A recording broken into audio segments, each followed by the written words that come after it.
Hi, everyone. We're going to talk about families. So, using the term family includes the entire group of adults who play a significant role in a child's life. Parenting includes the nurturing done by all of the important adults who take on a parental role. So here's just kind of a pie that shows how diverse families are, depending on the different combinations, right? You're going to get so many diversity um, parts or so many diverse elements within families, depending on their education, income, marital status, religious beliefs, physical attributes, gender, age, race, etc. Different combinations create that diverse sense of family. So understand that the various demographics of America is represented in public school classrooms. Only 20% of children are raised in breadwinner homemaker families where one parent works outside the home and another parent stays at home. 23% of children are being raised by a single mother, and only half of whom have ever been married. 7% of children live with a parent who cohabits with an unmarried partner, and 3% of children live with a single father. 3% of children live with grandparents and no parents. So here's just a comparison from 1960 to 2012. So a 50-year span, and you can see this blue area is married parents, fathers only employed. The next one is married parents, both employed. And you can compare how diverse our family living arrangements with children has changed over the 50 years. Here's demographics in Washington, and you can see that um, white only is like here in Washington State, it's higher than in the United States. American Indian Alaska Native is higher than in the United States. Um, the one Hispanic or Latino percent is lower in Washington versus the United States. So just a way to compare the demographics of families in Washington compared to the overall United States. How can families be represented in their child's classroom? Think of that diversity that can make up different families that make up a classroom. And so you can represent families by bringing in different books, having inclusive communication. In general activities, you can include a family's culture, have visual diversity throughout your classroom as well as material diversity. So some child rearing practices that are influenced by culture, some of these just listed here, toileting, age and process for toilet training can be different depending on a family's culture. Nursing bottles or pacifiers, whether and for how long children should be nursed, at what age bottles are introduced, whether and for how long pacifiers are used, all are influenced by a family's culture.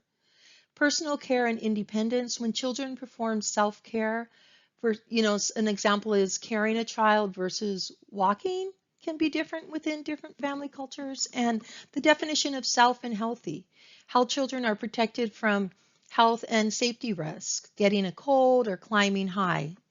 That can be different depending on a family's culture. So, what is family engagement? Family engagement is when families are invited into the decision-making process of a program. So, when we think of that, definitely in a child development center, families can be part of that decision-making. Um, and even in K through 12, families can be part of decision making when you ask families to be involved and ask them, what motivates their child? What's the best way to get them, a child, to be successful? What supports can we put in place? And so families can be part of that decision making. Communication between families and teacher is open and reciprocal when there is high family engagement, and home and school learning are interconnected. So the benefits of family engagement for family members is that family members can learn more about child growth and development. They gain insight into their own child in a new context. They might see their child as a learner for the first time, or even independent, more independent than they are at home. And another benefit for family members is they can develop understanding of teaching strategies to use at home.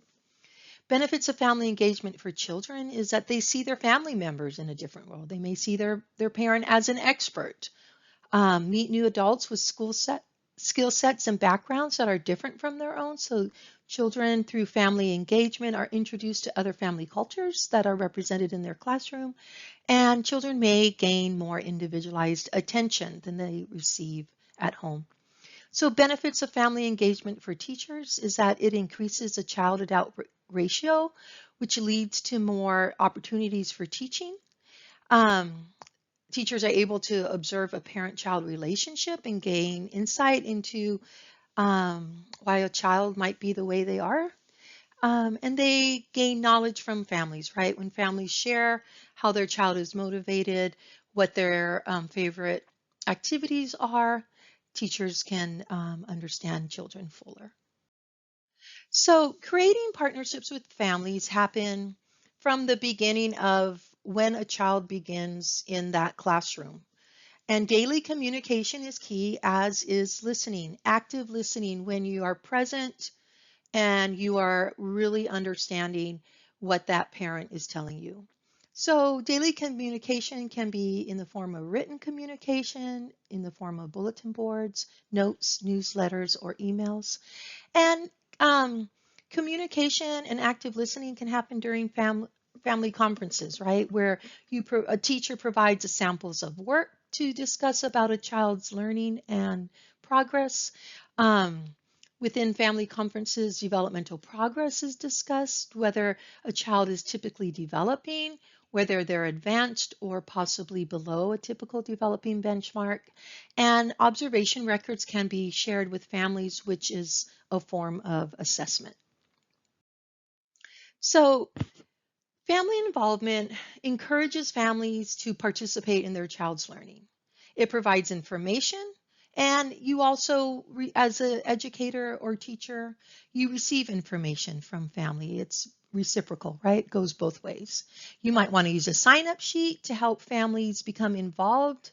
If you have an advisory council, if you have a field trip, if you need classroom help, and other ways to provide a variety of ways for parents to participate is some schools expect mandatory participation, so a certain number of hours per quarter or week. And then an at-home family involvement is providing activities for families and children to do at home together.